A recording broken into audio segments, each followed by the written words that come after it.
কি বলবো জানি না, কোত্থেকে শুরু করব তাও জানি না। আমি চলচ্চিত্রের মানুষ, চলচ্চিত্র নিয়েই কথা বলি।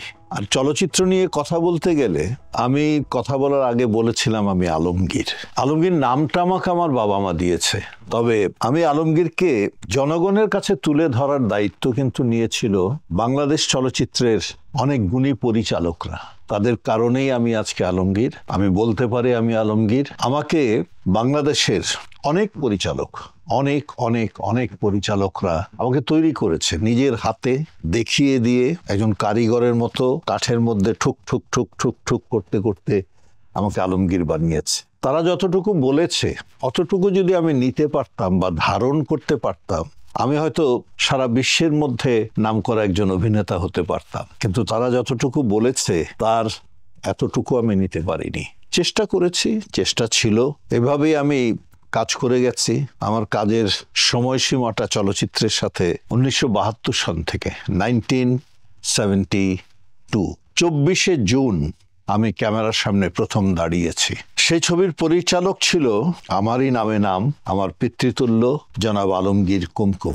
ফার্মগেট একটি স্টুডিও ছিল, রূপসী ছবিঘর, সেখানে আমি পাসপোর্ট ছবি করতে গিয়েছিলাম। সেই যুগে যা হয়, ছবি উঠানো খুব সস্তা ছিল। তা আমার পকেটে আই স্টিল রিমেম্বার 3 টাকা ছিল। তো 3 টাকা হলে অনেকগুলো ছবি উঠানো যায়। তো আমি বললাম যে পাসপোর্ট সাইজ ছবি তো নেবই, সাথে একটা ছবি তুলতে চাই।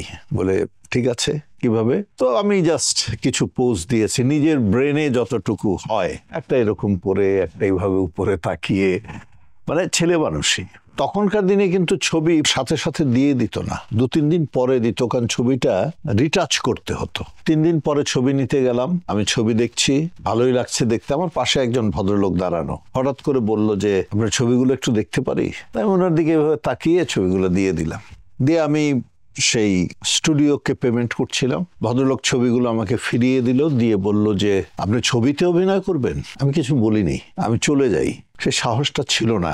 তো মনে মনে যে ভালো লাগেনি সেটা কিন্তু নয়, যে বাহ, আমাকে তো নায়ক হওয়ার জন্য অফার দিয়েছে, আমার চেহারা বোধহয় নায়কের মতো। মে মাসের 15-20 তারিখের দিকে তো আমি বাড়িতে শুয়েছিলাম। এর মধ্যে একটা ইনসিডেন্ট হয়ে গেছে আমাদের ফ্যামিলিতে। মে মাসের 11 তারিখে আমি আমার বাবাকে হারাই। আমরা কিছুই জানতাম না, কোথায় কি আছে, কোথায় ব্যবসা, কোথায় কি সমস্ত। আমার এক মামা ছিল, আমাদের বাড়িতেই থাকতেন, উনি একটু সাহায্য করেছেন। তা আমাদের একটা দারোয়ান ছিল, সে এসে বলল যে স্যার, ওই পেছনের বাড়িটা যে ভাড়া দেয়া হবে ওটা দেখতে একজন লোক আসছে। আমি বেরোলাম, বেরিয়ে দেখি সেই ভদ্রলোক আলমগীর কুমকুম। আমি দেখে চিনেছি, উনিও আমাকে চিনেছে। বলে যে আপনি, এটা কি আপনার বাড়ি? বলে হ্যাঁ। তো আমি বলি বাড়ি দেখেছেন? বলে হ্যাঁ দেখেছি, আমাদের চলবে। আমি জিজ্ঞাসা করলাম যে আপনি কি ফ্যামিলি নিয়ে থাকবেন না অন্য কোনো কারণে বাড়ি ভাড়া চাচ্ছেন? বলে আমি ফিল্মের অফিস করব, এবং আমি রিফিউজ করলাম বাড়ি ভাড়া দিতে। বললাম যে না, ফিল্মের অফিসকে বাড়ি ভাড়া দেয়া যাবে না।